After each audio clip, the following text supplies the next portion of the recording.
Chief Dan George was born in 1899 and he passed away in 1981. He was a Canadian First Nations man who was chief of an Indian reserve on the Burrard Inlet in the district of North Vancouver, British Columbia, Canada. He also wrote many pieces of work and was an actor and a musician. Dan George was not his given name at birth.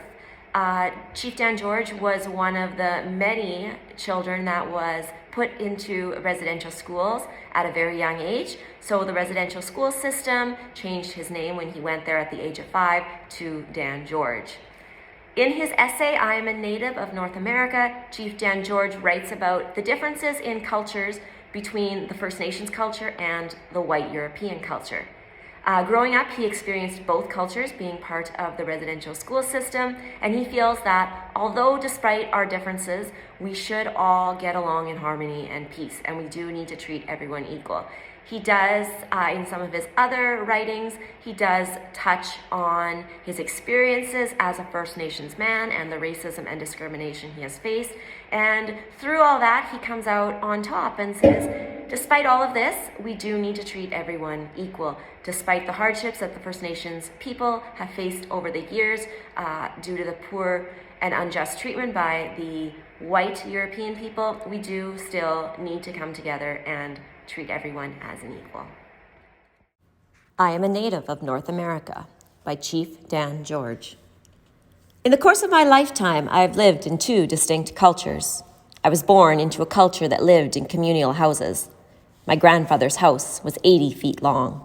It was called a smokehouse, and it stood down by the beach along the inlet. All my grandfather's sons and their families lived in this dwelling.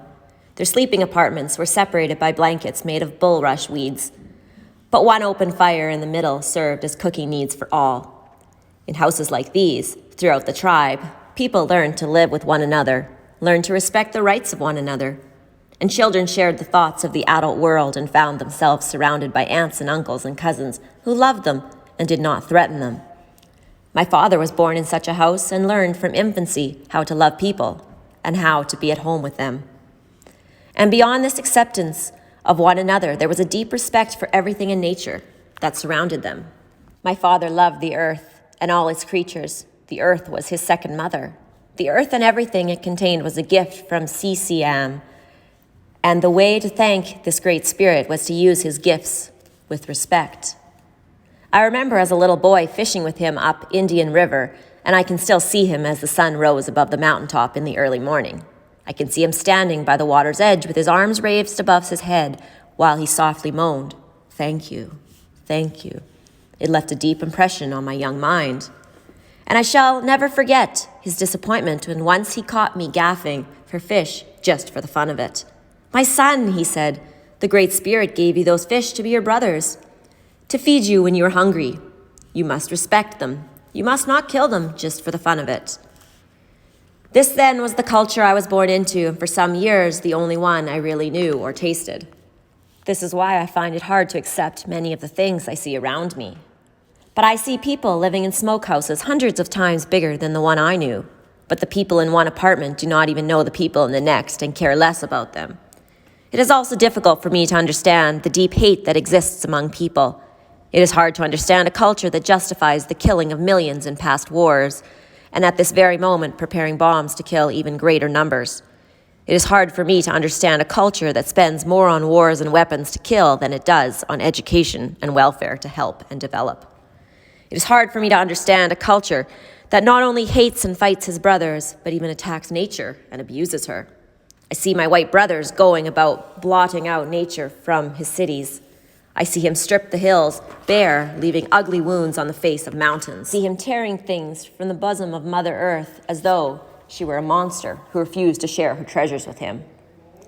I see him throw poison in the waters, indifferent to the life he kills there, and he chokes the air with deadly fumes.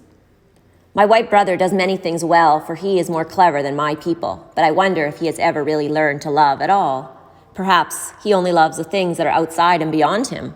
And this is, of course, not love at all. For man must love all creation or he will love none of it. Man must love fully or he will become the lowest of the animals. It is the power to love that makes him the greatest of them all. for he alone of all animals is capable of love. Love is something you and I must have.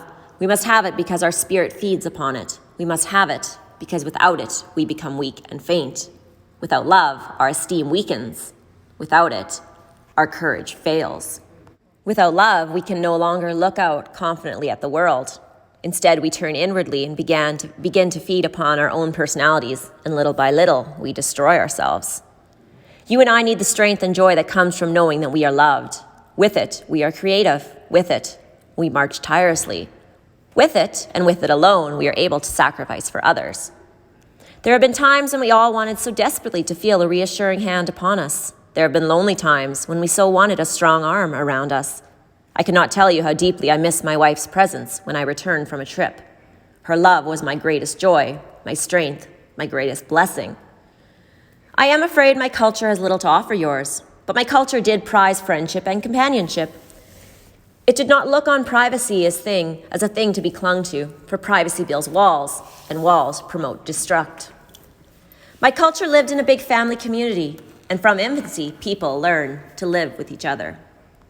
My culture did not prize the hoarding of private possessions. In fact, to hoard was a shameful thing to do among my people. The Indian looked on all things in nature as belonging to him, and he respected to share them with others and to take only what he needed. Everyone likes to give as well as receive. No one wishes only to receive all the time. We have taken something from your culture. I wish you had taken something from our culture, for there were some beautiful and good things in it. Soon it will be too late to know my culture, for integration is upon us, and we soon will have no values but yours.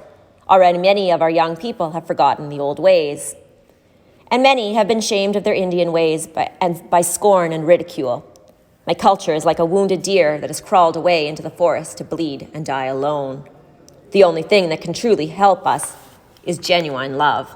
And we must love you with a genuine love that forgives and forgets, a love that gives the terrible sufferings your culture brought ours when it swept over us like a wave crashing along a beach, with a love that forgets and lifts up its head and sees in your eyes an answering love, a trust and acceptance. This is brotherhood. Anything less is not worthy of the name. I have spoken.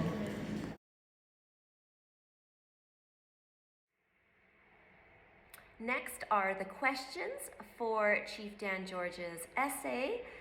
Question number 1, explain the predominant characteristics of the two distinct cultures that Chief Dan George lived in. So as I discussed briefly, Chief Dan George lived and experienced two different cultures. One was the white European culture, as he was put into residential schools at a very young age, and the other one was growing up in his own culture as a First Nations person. So discuss those.